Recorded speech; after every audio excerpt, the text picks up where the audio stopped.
Welcome to the Successful Athletes podcast presented by TrainerRoad, where we interview successful athletes to make you a faster cyclist. This week, we are joined by Art O'Connor out of Utah. How you doing, Art? Great, Jonathan. Thanks for having me on.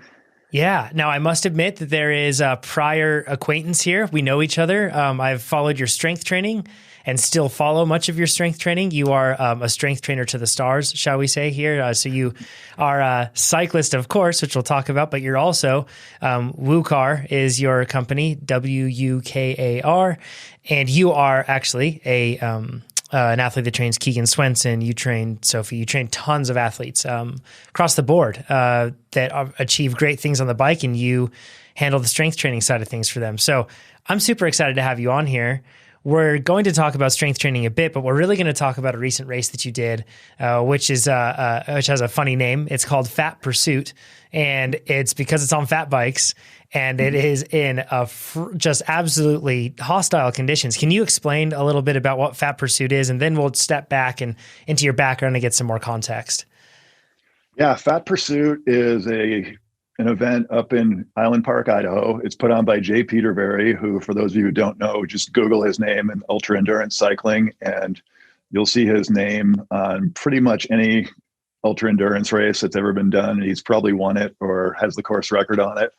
But this was his brainchild, and it's a 200 kilometer fat bike event, kind of in the greater Yellowstone ecosystem. So pretty challenging conditions. They have kind of their own microclimates up there. The weather can change super quickly. There's never a shortage of snow. And it's a largely self-supported event, especially this year with COVID. Normally there are 2 or 3 checkpoints where you can restock with food, get warm, whatever. This year with COVID, there really wasn't any of that. There was a store about 40 miles in that we could stop and restock at. And then luckily there were some trail angels out on the course at about the 75-mile mark that had a big pot of boiled potatoes and bacon and some other good Swedish fish and pretty much anything you could want at that point. And it was literally a godsend to have them out there. So this is almost all snow, or are you riding on snow the entire time? All snow. It's somewhat of a hybrid event in that it involves elements of bike packing. Because of the time of year and where it is, you're required to have winter camping equipment. So you have to have a bivy sack, a sleeping bag, a stove. And one of the unique challenges is at some point during the 200K, if you're doing it in one push, you have to stop and bring snow to a boil just to kind of demonstrate that you know how to use your equipment. A lot of people do this intentionally as an overnight. There was one gentleman who actually took him 3 days to do it.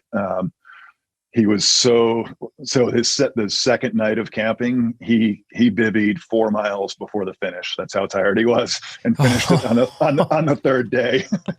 So, wow. So, for everybody, a conversion on that's about 124 miles in the snow with winter camping gear on very heavy bikes. And what are the temperatures like roughly? And you can give them in Fahrenheit. We'll convert. Okay. This year it was relatively warm during the day. We had bluebird conditions, probably the best conditions we've ever had. So it was like mid-20s during the day, and it got down to minus 11 during the night. So that's about -6 Celsius, all the way down to -24 Celsius. Holy cow. Yeah. So that's freezing. It's a challenge for sure. This compared to, I guess we'll just transfer right now. We'll get into your background. This compared to racing cyclocross, where you've got a thin skin suit, a helmet, and a light cross bike. You must be carrying triple the weight at least, if not more, with all the stuff that you're carrying when you do Fat Pursuit. Yeah, the bike is pretty substantial.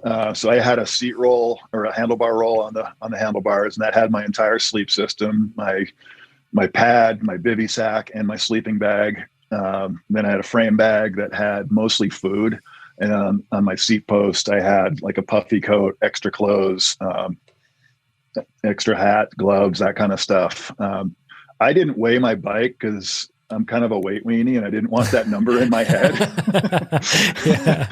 But from talking to other people that had similar setups, the bike was 60 to 65 pounds, that kind of range. Wow. So So you're we're carrying a talking lot of gear. 4 to 5 times the weight probably in terms of equipment that you'd be carrying on a normal cyclocross. And the reason I bring up cyclocross, so you race mountain bikes. I mean, you do everything, and you do it really well. But you have 17 state cyclocross championships in the state of Utah, which the state of Utah is particularly competitive as well. So Art, you're legit, and you're no stranger to competition at this level. When did you get into cycling? How long has your cycling journey been? I did my first mountain bike race in 1988. So it's been a while. I did one race that year. I didn't finish it. I was on a Schwinn High Sierra, and I did the typical noob mistake. Went as hard as I could right from the gun, completely blew myself up, crashed, limped into the finish with ripped shorts, broken handlebar. I mean, like pretty much everything you could do wrong, I did wrong. And then I kind of took a step back, thought, this is dumb. I'm never doing this again. and ended up doing, I got my degree is in exercise physiology, and it was a class project. We had to design a training program and follow it ourselves and pick an event to do it at. And I picked the Iron Horse Classic mountain bike race as my event. And I put together a training plan and actually trained for it, and went to the Iron Horse Classic. I think I was 4th or 5th in the sport category there, which notably was won by a guy named Travis Brown. Wow. So that was eye-opening for me. It was like, wow, I'm actually kind of good at this. And it's not like I came off the couch and did this. I actually ran track. I ran track for the University of Utah as well. So I had a high degree of fitness going into the, I just didn't just get on a bike and was, kind of good. I did have a big background. But anyway, it kind of grew from there. And, I moved up in the rankings pretty quick. I got my pro license at the beginning of 1991, and rode for like the Sobe Cannondale team and some other smaller, regional teams. But I was a pro, but back in the 90s, they were pretty much giving out pro licenses to almost anybody. And it was kind of a golden age. Everybody was getting sponsors, and it was just right place at the right time. I definitely didn't set the world on fire as a pro. I think my best finish at a Norba National was 16th at Big Bear one year. Mm-hmm.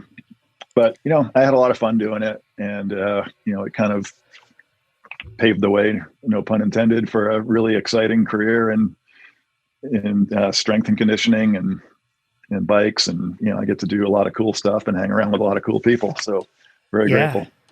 So, and you're a strength trainer now. Well, I mean, you also have multiple businesses as well. You're a busy man. Can we take a little bit to talk about strength training in particular?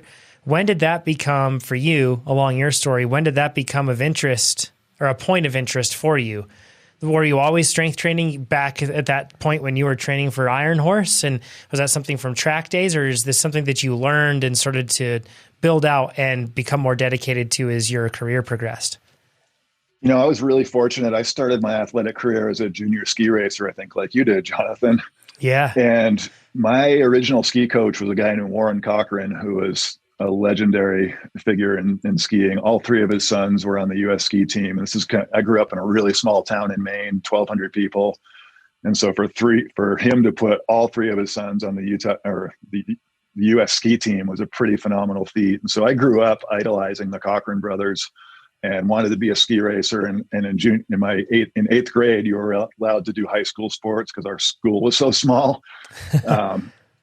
And Warren was a big original barbell guy. So he introduced me into barbell training, learning squats, deadlifts, power cleans, that kind of thing. And I was a really, really skinny kid growing up. You see this beefcake now and you're like, I can't imagine it. But for those that are listening to it, Art just flexed. But Art, by no means, he isn't Arnold Schwarzenegger, but he's very far from Chris Froome. He's an average guy. So there was sarcasm there that I want to make sure that the listeners could catch. Yeah, Sorry, continue. I'm 6'7", 195 pounds, so I'm not a big muscular dude. But you're a tall guy, yeah. Yeah, but anyway, I really took to strength training because I was a really skinny kid and I was insecure like a lot of kids. So I just got obsessive about it.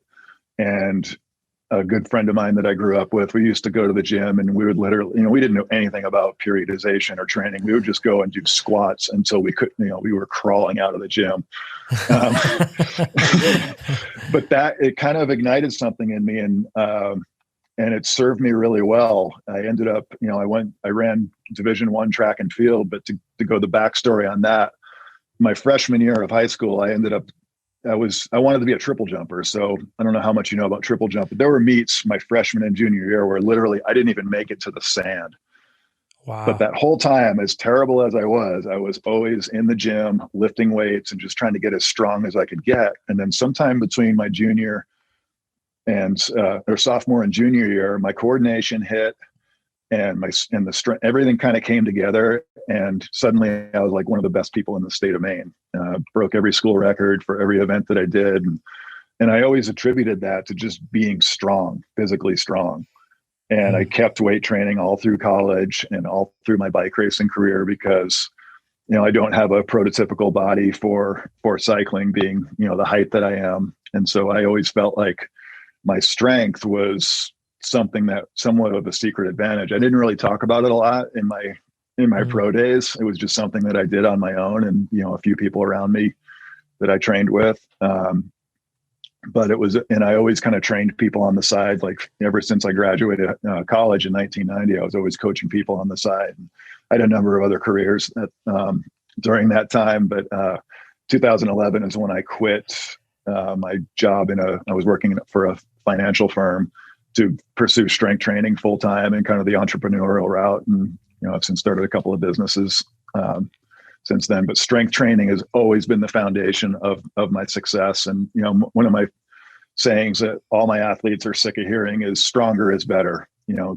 I've always been a big believer in just getting yourself as strong as you could possibly be for your sport. And that's, relative, the strength it takes to pedal a bike is much different than the strength it takes to be like a football player. Mm-hmm. Yeah.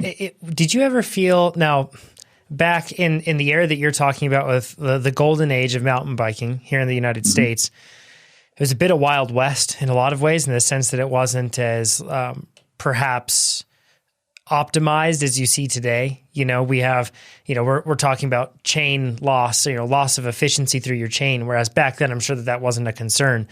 Did you ever feel pressure though from teams to not be strong, to be frail, to be that light sort of athlete? We didn't really see the Chris Froome sort of body type very commonly back then. Even, you think to the Lance Armstrong era, cyclists were bigger. They weren't as slight and, dare I say, even frail as what we see at the top level of the pro peloton on the road side of things. But did you ever feel any pressure, or did you ever feel that like your strength training and the muscle mass that you had was hurting you on the bike, working at odds against that? No, it never did, because it's really hard for me to put on muscle. So another backstory, when I was in college, I was pretty good at a lot of events, but not really great at any of them. I was good enough to be on the team, but like I was never in danger of like going to the Olympics or anything, or even being all conference or anything like that. But the coaches wanted me to try decathlon because I was relatively fast. I could jump okay. The only thing I couldn't do was throw, and I still never learned how to throw. But anyway, they put me on a weight gain program. They hooked me up with the strength coach for the football team, and I was literally eating 7,000 to 8,000 calories a day in the gym twice a day. I did this religiously for 6 months. At the end of that, I gained a grand total of 7 pounds. Wow. It's all muscle. I was really strong, but it was, and it was great, but I didn't really, they were thinking when we started this, I'd put on like 15 or 20 pounds. And so I'm the classic hard gainer in terms of like, putting on muscle. So it always makes me laugh when people say they don't want, cyclists especially, that say they don't want to strength train because they don't want to bulk up. And like, bulking up is way harder than people think. Yeah. We should be so lucky to look like Arnold Schwarzenegger as soon as we touch a weight, right? Yeah. So, especially if you're doing everything you should be doing on the bike, you're not going to gain weight by being in the gym twice a week if you're doing proper workouts. So for us cyclists, and I know that this is a really tough question to answer because we could go on endlessly on this, but maybe you can pick some like specific aspects of this. How should our strength training look different or be different from that of a person that is just going to get strong at the gym? So for those of us that are prioritizing performance on the bike, how should our strength training look differently to theirs? I see strength training almost like skills training for a mountain biker, in that there shouldn't really be any conditioning aspect. So like, I don't have any of my athletes do like what would be called like a Metcon type workout. I'm really teaching them how to be strong. And that goes in, there's a lot of that goes in behind that, but like, bracing properly, recruiting, recruitment patterns and things like that, teaching them how to recruit maximum amounts of muscle fiber for any given, any particular movement, and how to execute that safely and be repeatable so that it transfers well to the bike. So I really kind of hammer home with all the athletes that I work with that like, this is skills work. Every rep should be done with the best technique that you know how to do. And just know that, nobody's ever done the perfect deadlift, but that doesn't mean we stop trying to do the perfect deadlift. So I really like I borrow this from yoga. I used to kind of make fun of yoga, people talking about, oh, my practice, and just roll my eyes like, but when I really kind of broke it down and thought about it, that's what it should be, a practice. Like, you're striving for that perfect rep every single time that you're in the gym. And every time you go in the gym, that's a chance for you to work on that skill of being strong. So like my workouts and my athletes, they'll tell you that, the workouts, they don't leave the gym, dragging their butt on the ground. Like, they almost leave more energized than when they came, because, we're doing, very specific movements. We're doing usually heavier weights, lower reps with long rest periods in between, so that we're getting the maximum adaptation that we can with the time we have. And then the bike is where they really kind of, put the fine edge on that blade, so to speak. Yeah. And you mentioned something interesting on the Metcon side of things. So if I could put that into a literal context, so you're likely not limiting rest periods to being really short and encouraging people to do like max reps in a certain amount of time and then move on to the next and move on to the next, because they're stressing that system. They're already stressing their bodies in a similar way on the bike with interval training. So I assume that you're giving more rest and, just like you said, focusing on form. Yeah. Focusing on form. And, we're not developing energy systems in the gym necessarily. I mean, we are, to a certain extent, we are the ATP CP system for for those fast, explosive movements. We are developing those to a certain degree, but really that stuff is mostly going to come on the bike. The specific stuff's going to come on the bike. In the gym, it's really about teaching them, how to move, how to generate force while they're bracing under a load, for example. So like, farmer carries, things like that. Being able to move while maintaining stability kind of sounds like, diametrically opposed things to do, but that's what we do on the bike all the time. Think about when you're out of the saddle sprinting, what are you doing? You're bracing your core, you're gripping the handlebars super hard, and you're trying to put all of that power into the pedals. So you're trying to move really fast, but also you're trying to lock other things down so that you're assisting the muscles that are moving. So it's again, it's that skill. It's that being able to, to lock everything down and still move, and more importantly, still breathe, especially in our sport, especially for mountain bikers. Think of you hear it all the time of people like going through a technical section or something, and they hold their breath, and then they get out of it and they're hyperventilating. You don't even realize that you do it. It just happens. Right. Yeah. Right. So try to make the training in the gym kind of simulate that, where, okay, we're going to work super intensely, but you still need to be able to breathe. You still need to be able to move, and you still need to be able to transfer that power where it needs to go. Awesome. Very cool. You're a great source of knowledge on strength training for cyclists in particular. And I would encourage everybody to give a follow on Instagram and get in contact with him if you have questions for him. He's just fantastic for it. So, and thanks for making people safer and healthier, in addition to making, helping them get faster. Cause that's a super, really important thing, especially for us average Joes and Janes that are listening to this, that have to go back to work on Monday. So it's an important thing. Let's focus in on fat pursuit. as much as I just want to sit here and talk about mountain biking, and especially like the glory days of mountain biking with you, but focusing on a fat pursuit. So we talked a little bit about the event, but you had tried this event prior. Was it the previous year to this in 2012? I guess it would be 2019, right? Because this event happened in late 2020 this time. Yeah, I did attempt to. They have a 50K version, which I've done. I've done it twice and I finished that both times. And then when I first did the 50K, that was kind of my introduction into what I would call ultras. The first year I did the 50K, I was looking at it on paper and looking at the previous year's times thinking, all right, this is going to be, 2.5, 3 hour effort. I can do that easy. I like fat biking. It's on snowmobile trails. How hard can it be? Well, we show up there. It's 35 below zero. It had snowed 2.5 feet the week prior. So when it's that cold, even though they groom the trail, it doesn't really set up because it doesn't go through that freeze thaw cycle, and it can't stick to itself, right? Yeah. Right. So my 2.5 to 3 hour effort turned into 7.5 hours of pushing my bike and dealing with, I was so unprepared. Like I didn't know any better. So I had water in water bottles. They were completely frozen and useless, 10 minutes into the race. I got a flat, had to change a flat at 30 below zero. Oh my gosh. Do tires even bend at that temperature? Yeah, sort of. It was no small feat breaking the bead and getting a tube in there. But it kind of, when I finished, it was a lot of pushing the bike because you just couldn't ride it.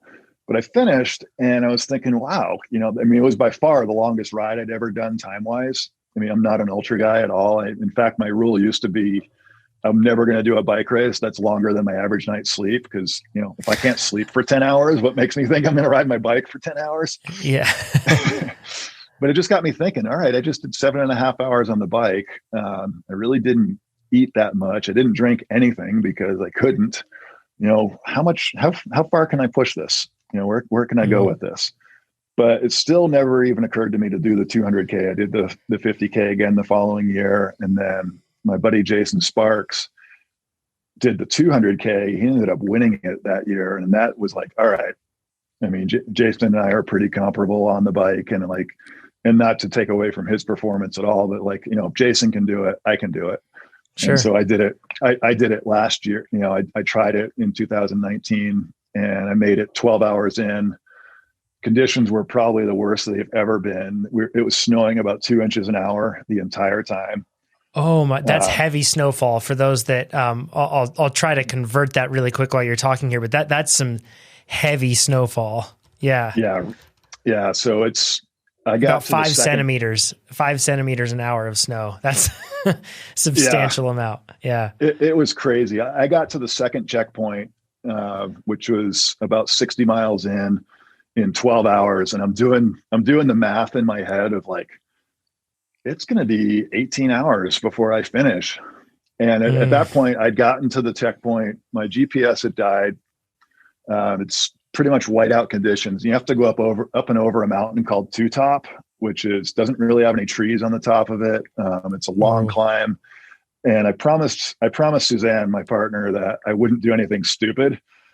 And heading out without a GPS into a whiteout, going up over a mountain in whiteout conditions sounded stupid to me. Yeah. And also I was having some knee issues. So I pulled the plug on it, and it really, as soon as I made the call, I called my buddy who was staying in a cabin about 40 minutes away to come get me. I instantly regretted it. You big baby. And I was like, all right, I am going to come back and I'm going to crush this race. So that kind of planted the seed to really kind of dig deep into, the ultra stuff and getting the equipment dialed and, being confident and being able to camp if needed in those conditions. And that was honestly the biggest fear of why I dropped out. Cause I was thinking I'm definitely going to have to set up camp, and I've never camped in the winter without a tent, in a blizzard. Yeah. And I was scared of it, honestly. So I pulled out and, kind of committed to learning learning how to use my equipment. Even though I had all this stuff with me, I had no idea how to use it. I barely passed the water boil test that year because I brought a butane stove, which I didn't realize they freeze and they don't work really well in the cold. I didn't know that either.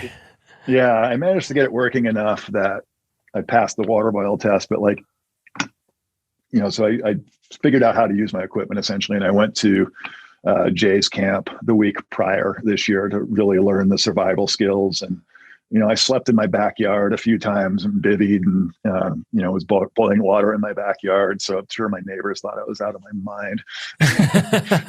and I did too. I'm like sleeping in my backyard and it's like 10 degrees and I'm thinking, I've got a nice warm bed inside with a beautiful woman. I'm out here in the cold like an idiot. Yeah. Yeah, no doubt. The things we do for our cycling goals. Within this whole process, you also trained, you of course, let's talk about your training now. So first context to it, you have, the athletes that you coach both virtually and in person. Then you have a screen printing business as well that you run. What are the things call for your attention? And then at what time do you train every day? So I've shifted more to a morning training. So my day I have a 6 a.m. client pretty much Monday through Friday, 5 days a week.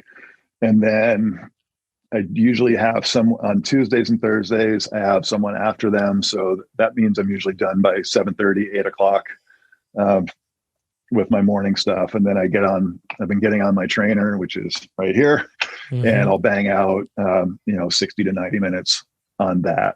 And then I go to the screen printing shop. I'm there till about 3:30 or so. And then I go back to the gym. I have my afternoon clients usually until about 6 every day. And then when I'm there, that's when I'm doing my strength training. So I'm kind of working in with my clients and getting a few sets here or there. With my gym stuff, I very seldom get a chance to just go to the gym and work and do like my workout straight through.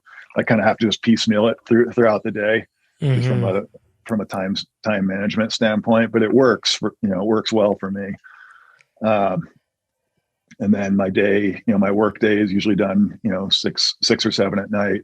And then it starts all over again. So my time is pretty limited, especially this year. It was a weird year at the screen printing shop. We got super busy in November and December, like the busiest we've ever been. And I wasn't counting on that. I was planning on being able to put in some big, huge rides. But as it turned out, I think my biggest training week from November up until the race was 8 hours. So I never even got to do long rides on the weekends because we were so busy that I was working Saturdays and Sundays. So I was getting out for like a long ride for me was 2.5 hours. So this probably brings us to which plans you use to train for this, because that addresses a big concern a lot of people have. Well, this event I have is super long, and according to these plans, I'm only going to be training for maybe 2, maybe 3 hours, maybe at the longest. So which plans did you pick and follow through? So starting in October, I went through the base phase, just a mid-volume base phase, and kind of and then I did a build. I didn't do any specialty for this, just because I knew what the effort was going to be like. It's if you're out there, it took me 21 hours to do the race. I was an hour behind the winner. I was in second place, an hour behind the winner. So way to go. Thanks. Who was 15 years old, by the way. That's a whole other story. You should get him on the podcast. Holy cow. Yeah. He's going to be doing Iditarod at the end of this month. It'd be really fun to kind of follow his dot and geek out on that. Anyway, cool. For an effort that long, it's not a zone 4 effort, or, you're not doing a lot of VO2 max stuff. You're just, it's like low zone 2, zone 1. But that said, just because that's all you're going to be doing, I think it's a huge mistake to do all of your training like that. I kind of always do a top-down approach and trying to be, on the bike as well. I want my FTP to be as high as it can be. going into this, because even though you're not going to be necessarily riding at that level for very long, there are going to be times when you have to be able to access that due to conditions. With a fat bike and the snow conditions, you can be going from, perfectly groomed snowmobile trail to kind of just this chundered stuff that's really hard to ride. And you're pushing, I don't have a power meter on my fat bike, but I would be guessing you're pushing 300, 290 watts just to keep moving in certain sections. Not to go faster, just to stay upright, you're saying. Yeah, exactly. So I feel like that top end is really important in ultras, and to go fast, you have to be fast. Which sounds kind of silly, but you're kind of starting to see it. I think traditionally in ultra endurance stuff, it was just the guys and the girls that just like to go out and ride their bike all day, and they were attracted to that, and that's what they did. But you're starting to see, like Lachlan Morton's doing a lot of ultra stuff now. And he's, of course, crushing it because he has that top end. He can go really hard and, if he needs to. But, even for him, in these, 30, 40 hour races that he does, for him, it's like zone 2. His zone 2 just happens to be a lot faster than my zone 2 or your zone 2. Yeah, that's a good point, right? It's about raising the tide so that their sustainable pace is just, it's much higher. And, this is an interesting thing that we've pointed out with gravel before, and I'm not sure it's been fully misunderstood. So maybe we can spend some time on this with the context of fat biking in the snow. And we talked about that faceted snow that's kind of sugary and grainy that doesn't bond to itself. So it's like you're pedaling through sand, literally. There's so a huge amount of resistance. If you were to compare, side by side, if you had a perfectly smooth sidewalk and then you had the snow conditions you were riding on, and you were to somehow be able to transfer back and forth seamlessly, but you were holding 10 miles an hour and you held 10 miles an hour in both conditions, holding 10 miles an hour might require 50 watts, might require 100 watts extra just to move at that 10 mile an hour pace over on the side. Now, granted, that's just the extra. So that's kind of like you must be tall to ride this ride. Just to ride in that terrain, you have to put out that much wattage. And then if you want to go fast, then you have to add even more on top of it. So that's why a high FTP athlete like you got to 348 watts, which was before this event. That high of a threshold allows you to be able to still punch that ticket of being, you must be this high to ride this ride, so to speak. But then that doesn't put you up into Z3 and Z4. It allows you to stay in Z2 still. So it's something sustainable. Right. I kind of think of it as, it's kind of like buying into a poker game. So like a high stakes poker game, you've got to pay, it costs you $5,000 just to sit at the table. But if you only have $6,000, you're only going to play a couple of hands before you're out. Right. Versus if you have $10,000, you can go you can kind of dip into that reserve and live to play another hand, so to speak. And kind of the same thing on the bike. Like if you're, if I don't, like I said, I don't have a power meter on my fat bike and I don't have any numbers to back this up, but let's just say it takes 100 watts just to overcome the resistance of the snow and the weight of the bike and the tires and everything. For somebody that it's the watts per kilo in that situation kind of go out the window. It's more a matter of just pure watts. So, somebody like, it's actually funny. Keegan and I have very similar FTP numbers. Obviously he's, 50 pounds lighter than me. So he goes a lot faster than me, but it's kind of funny to be able to look and see, I can kind of do almost the same workouts as he does in terms of just like, all right, they need to hit this number. I can't hold tempo the way he does for hours and hours at a time. Yeah. But a really good example of this is the year I dropped out, Alex Howes was there and I was with him or in front of him for most of the race. No other bike racing format in the world am I even going to be, on this, within a calendar, type of gap on him. But because of, because the conditions are so challenging and he had some equipment challenges as well. And I don't think, I'm not bagging on him at all. He's a phenomenal athlete, great human being. But, for him, he's a lighter guy. I don't know what his FTP numbers were, but, they're probably lower than mine in terms of just absolute number. So he's Yeah. having to work at a much higher percentage of his ceiling than I was. And so that was allowing me to, to keep up with somebody like him. And again, any other race, I'm not even I'm going to see him at the start and maybe, having beer at the finish. But other than that, Sure. nowhere near him. Yeah. It's so fascinating that, and I think that as cross and gravel and even mountain biking gain more prominence, I guess mountain biking regaining that, they're just becoming more popular as time goes on. Hopefully that will help a lot of athletes focus on that. And that's why it's so important to be able to raise your FTP with all that. So you saw a raise from about 305 watts. Now, granted, you've been to very high peaks all throughout your career, right? So this is an example of not that this brought something out of you that you never knew existed. However, the training was effective and allowed you to go from 305 to 348. So that's 4 watts per kilogram, I think, for your weight. It's about 4, yeah. Yeah. Which is super impressive. And the interesting thing, and something I just want a personal anecdote to chime in on, Art and I have done the same races before.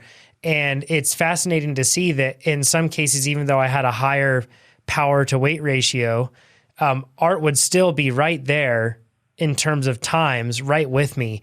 And I think this goes to prove that, we're talking a lot about threshold here, and we're talking a lot about power to weight too, and that matters. But at the same time, there are other nuanced things that come with experience that allow a rider to be able to execute really, really well. And I think that that's something that you have from, we're talking decades of experience of riding at a really high level and training at a high level. So sorry to make you blush, but anyways, you're an impressive athlete. So throughout this whole time, you've had 5 to 8 hours of training a week on the bike while you went through sweet spot base, and then you went through a build phase. I assume sustained power build is what you were working on? Yeah, sustained power build. But I actually put a few more VO2 workouts in there than what was in there because again, I was just trying to push that ceiling up as high as I could get it. Because I've always found that for me anyway, the endurance kind of takes care of itself. And, a lot of that is having 30 years of, kind of base under my belt, so to speak. But even, I respond well to, hard training. I do, like, I can hold a high percentage of my FTP for a really long time. And that's kind of always been my strength. I've always done well at races where, I can just grind people down. I don't have a good sprint. I'm not a great climber, but I can go uphill pretty, I know how to position myself and how to, use my strengths to my advantage.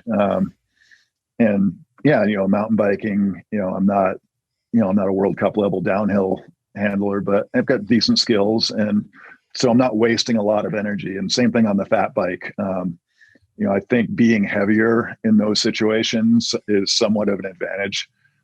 Looking back at cyclocross, I always did really well when the courses were slow and kind of sloggy compared to lighter riders. Again, it's that, that buy-in of, it's 100 watts just to get on the ride. Yep. Yeah. With all of this training and everything else that you were doing, can I ask you how when did you fit in those VO2 rides? Did you substitute them or did you add them to the training that you were already doing? Because I know somebody's going to ask that very question. Yeah, I just substitute. And so so rather than doing, I would take out one of the longer tempo rides and put a VO2 workout in there for that. But again, that's just knowing myself and my body and how it responds. I respond really well to those types of workouts. So I just felt like I needed more of them than what was in the plan. Yeah, for sure.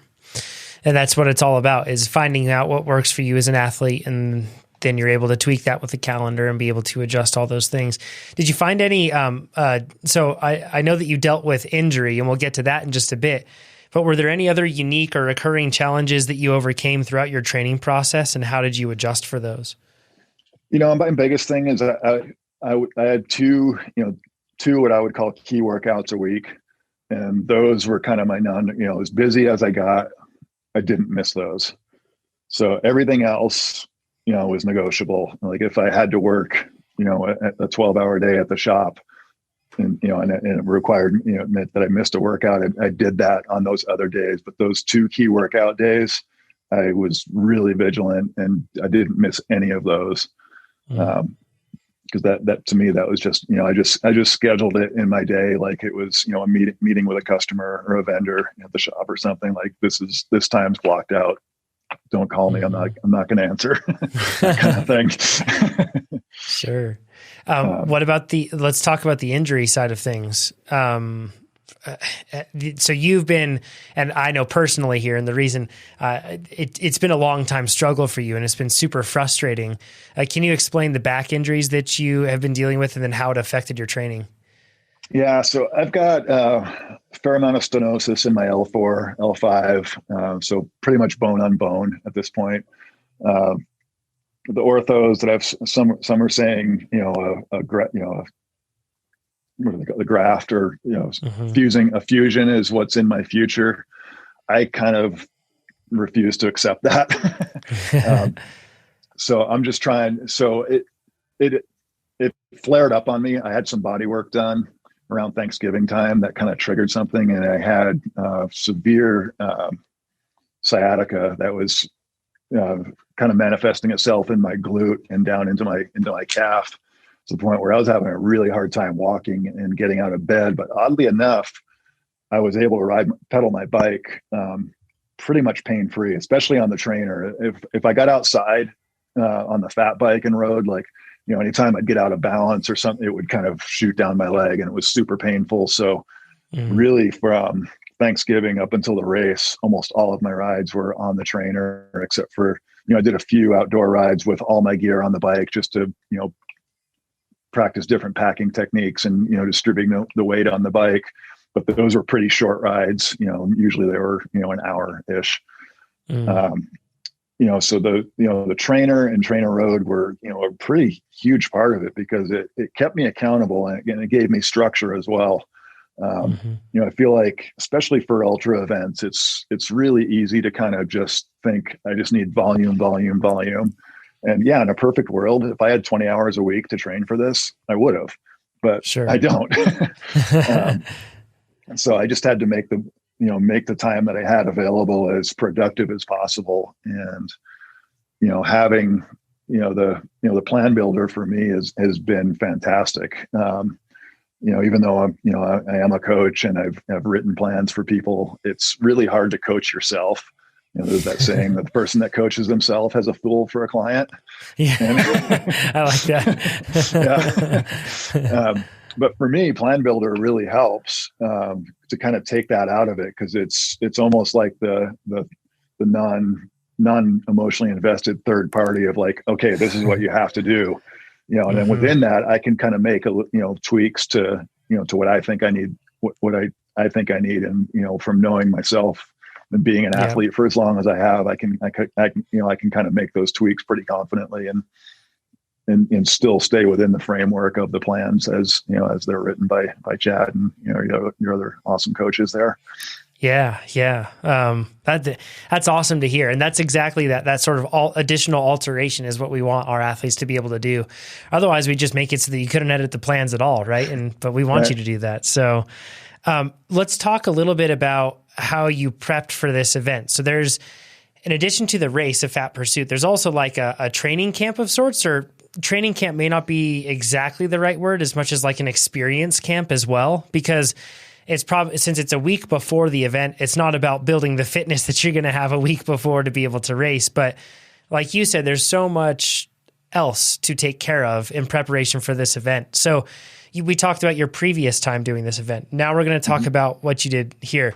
What did you learn and change from your equipment and or preparation, like of the physical goods you carried with you and that sort of stuff? What did you learn from prior to this time, and how did you change things? I didn't change a whole lot in terms of my equipment. It was just knowing how to use it. So I signed up for the camp because, honestly, my bivvy plan the year before was really to call my buddy to come pick me up on a snowmobile if I got to the point where I had the plan works great, by the way. Yeah, it worked. It worked really well. And that's not uncommon at this race. Jay has a gear list that you have to have, and there's a gear check before the race. And one of the reasons behind the water boil is he wants he wants you to demonstrate that you at least have some understanding of how to use your gear.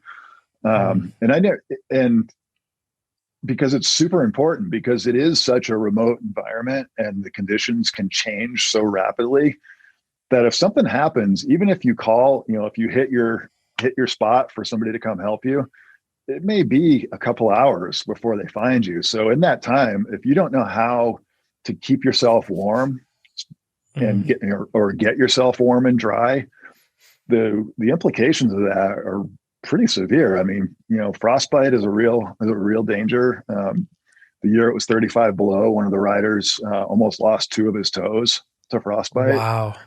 And just hypothermia in general, understanding how to manage moisture.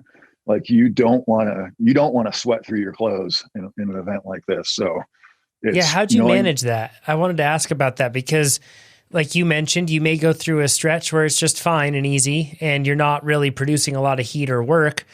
But I also assume there's probably not a whole lot of coasting. Like you're probably just pedaling for the majority of the time, if not almost all of it, like a trainer kind of, in the sense that you just don't stop pedaling.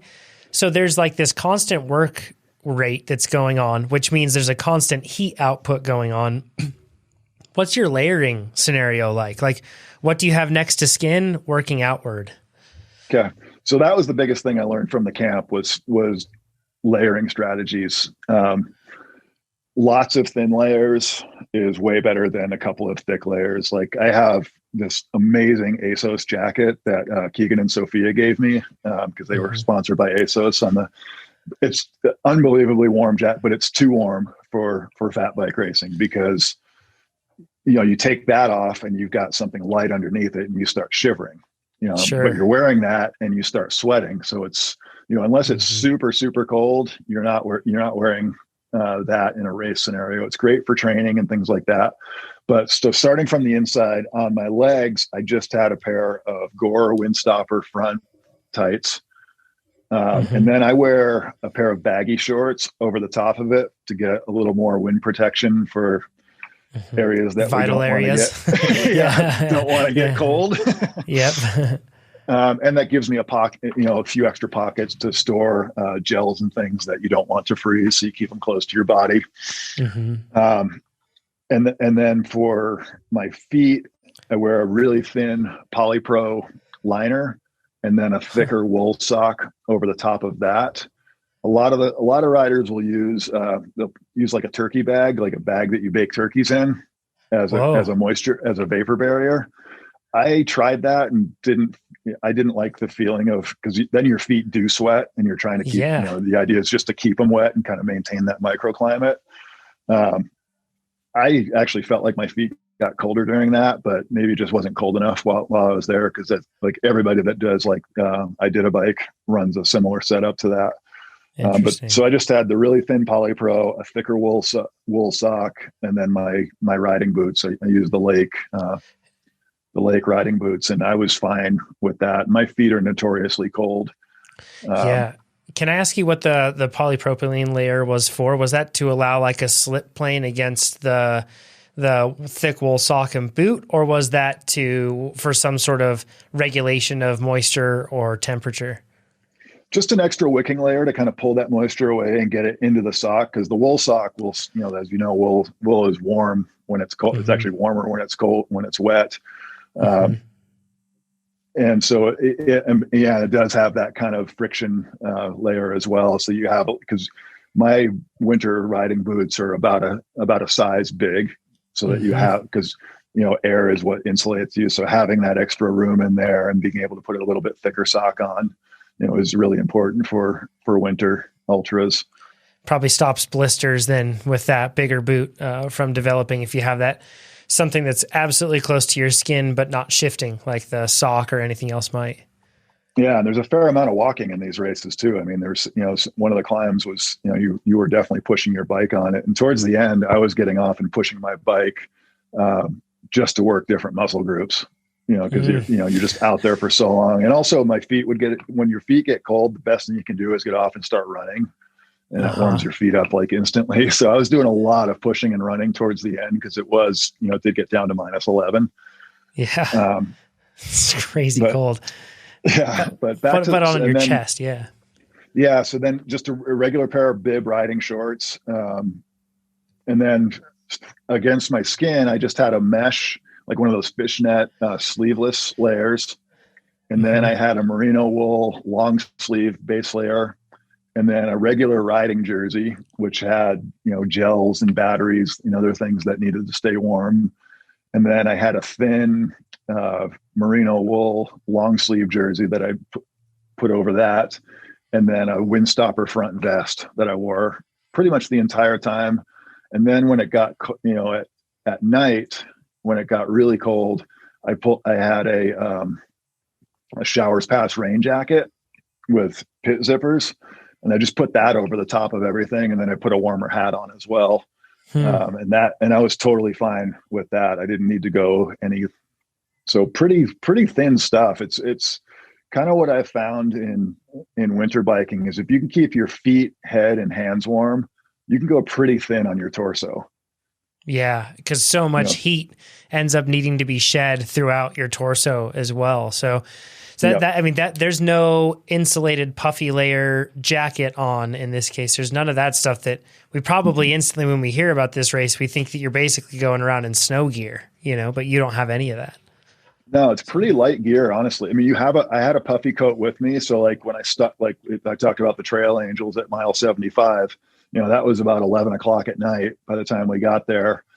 And so as soon as you stop, you put your puffy coat on, you put dry gloves and a dry hat on, because you get cold so quick, when you stop like that. So that's one of the keys is when, if you're going to stop, you've got to put on your warm stuff immediately. Because once you get chilled, it's really hard to come back from that. Yeah. So how'd you pace this? Like, you mentioned that you didn't have a power meter, but what was your, how did you even think about what was the accurate or best pace to be able to hold? Were you planning on walking certain sections in advance? How'd that all work out?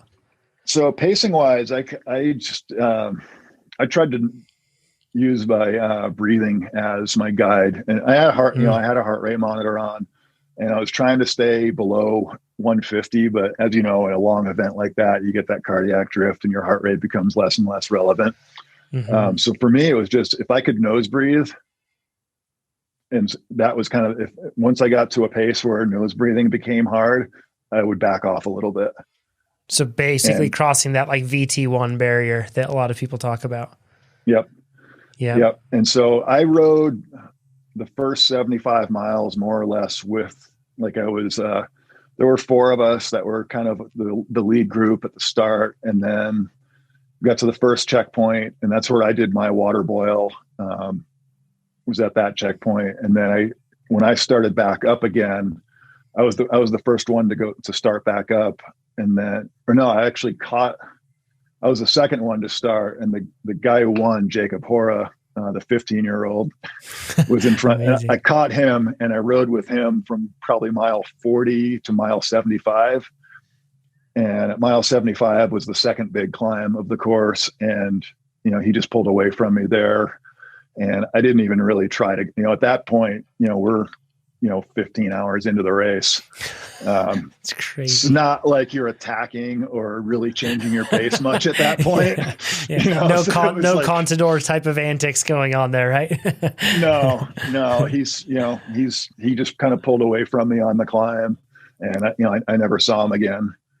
And then, so I was pretty much, not by myself, because Jay actually got to ride his own event this year because of COVID. It wasn't an official event. It was, he had to cancel it because of permitting and so forth. But unofficially, there were about 20 of us that showed up at the original start time, and rode the original course. So he got to do his own race, and he was kind of bouncing back and forth. I mean, I say I got second. I mean, he clearly could have finished in front. He ended up finishing a minute behind me, but he was riding up to me, checking on me, and then he was dropping back to the group that was behind me and kind of doing that. So he was kind of at will, closing gaps and coming back up to us, which was really impressive to see, because, again, he's just like, all time when it comes to that kind of riding. And it was a really neat experience to be able to experience that with him and kind of, be on the same playing field. It's literally like, for ultra endurance, it's like playing basketball with Michael Jordan. It's pretty cool, right? Yeah, that's a unique experience. Did you, can I ask you three questions that have been weighing heavily on my mind here? Number one, what did you do instead of using butane? Because you found out that it almost froze the year before. What is a better option? White gas. So like a MSR, like Whisper Light stove. Okay. They don't freeze at all. A lot of people do use butane, but they'll hold the, when they know they're getting close to their water boil, they'll put the canister like in their jersey. And just try to keep it warm. Yeah. So, they sort of work, but, again, I don't want things that sort of work in those conditions. Yeah. Best not to do that. What did you do about the Garmin or head unit, your navigation thing and battery? How did you solve that problem? So I used a Wahoo, and from prior experience, I know, the year before, it went 12 hours before it died. And I didn't have an external battery. Well, actually I did have an external battery, but I didn't keep it warm and it was dead. So it didn't work at all. So this year I had a battery bank. It's actually right here. This little dark. If you watch us on YouTube, it's about, or if you're not watching on YouTube, which you totally should, by the way, but if not, so it's about the size of a cell phone, like a large cell phone, it looks like. Yeah. It's a 10,000 mAh brick, power brick. So I had that in my jersey, like zipped like between my base layer and my jersey. And then I had a long cord that I ran from there out to my Wahoo.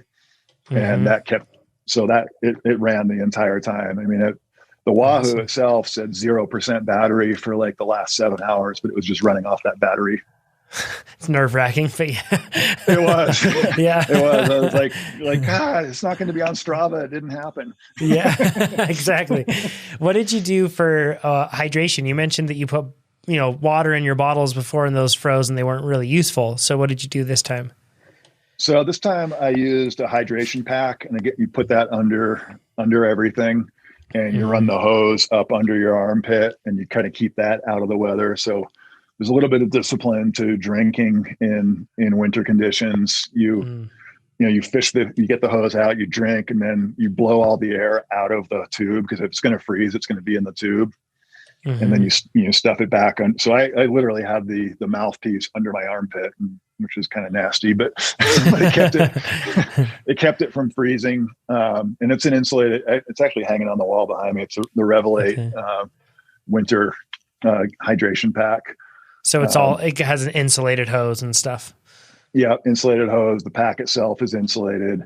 And that's a pretty common, a lot of the winter fat bike guys use something similar to that. So I filled that at each aid station. The first one I topped it off, and then the second one. But I ran out of water. I didn't have water for about the last hour, but wow. The big challenge on this, especially this year, because we didn't know, we were anticipating there weren't, other than that store that was at mile 40, that we wouldn't be able to get more food out on the course. So it's, you can't rely on gels for an event that long anyway, but in the winter they freeze. So that's a chance. So, fueling yourself for an event like this, presents its own challenges, because you need something that's not going to freeze, that's going to give you enough energy. And, I used kind of a trail mix, kind of a custom trail mix that I did, where take the raisins out, because I learned the year before that frozen raisins are a good way to chip a tooth. I hadn't thought about that. Yeah. Things you just never think about. Yeah. Yeah. But I did use gels. I used SIS gels. But you can't eat enough gels, and you can't carry enough gels for, there's no way you're getting 100 grams of carbs from a gel for a 20-hour event unless you have a trailer behind you. Yeah, exactly. And you just eat a lot of real food. I had a lot of cookies with me. had Pop-Tarts, but they didn't really work out too well because they don't travel well. They were they were kind of mashed by the time I got to them. But then the biggest mistake, I didn't eat enough. At the second checkpoint, I should have stayed longer and eaten more than what I did, because I mean, I had 6,000 calories on the bike with me, and I probably only ate about half that.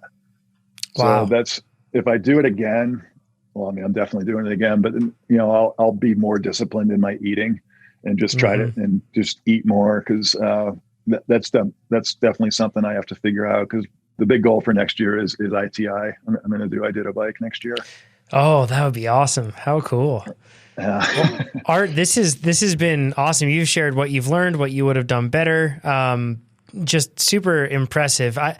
I think that this is a cool and something that these days we're hopefully seeing that cycling fitness can be used for a lot of different variety of events. This is definitely something that pushes the envelope a little bit from what we learn about regularly with cycling events. And I just think it's super cool. And it's just been a pleasure also to have this chat with you as a friend. I really appreciate it. Is there anything else that you'd like to add with this, Art, whether it be for somebody that's curious about this event or anything else in general? Is there anything else that you wanted to say?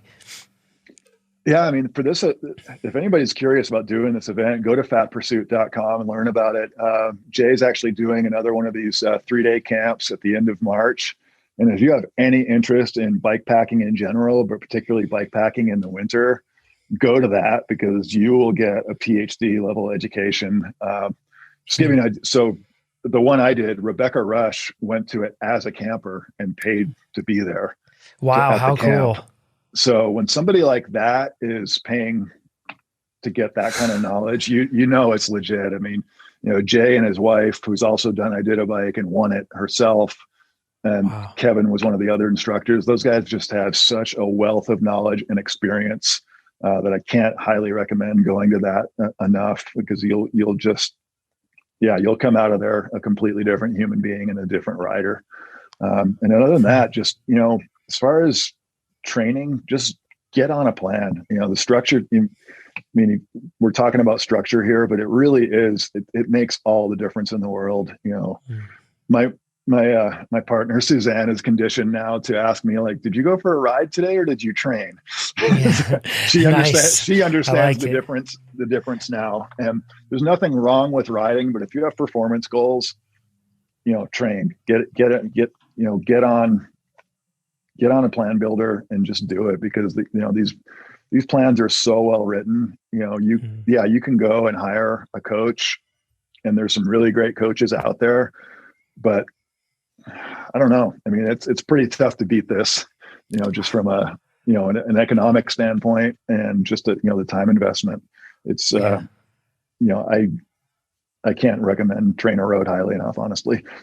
Well, thanks, Art. Now you're making me blush. Appreciate this, man. If people want to get in touch with you, where can they contact you? WooCar Fit on Instagram, and my website is wookar.com, WUKAR. Awesome. Those are the best places. Cool. Well, I'm hopefully looking forward to seeing you out at the Soldier Hollow stage race that will be happening. And hopefully it's a stage race for us amateurs out there in Utah this spring. And fingers crossed COVID ends up adjusting and we end up getting on top of this thing so that sort of thing can happen, because I'd love to see you in person again, and it'd be fun to be at the races with you.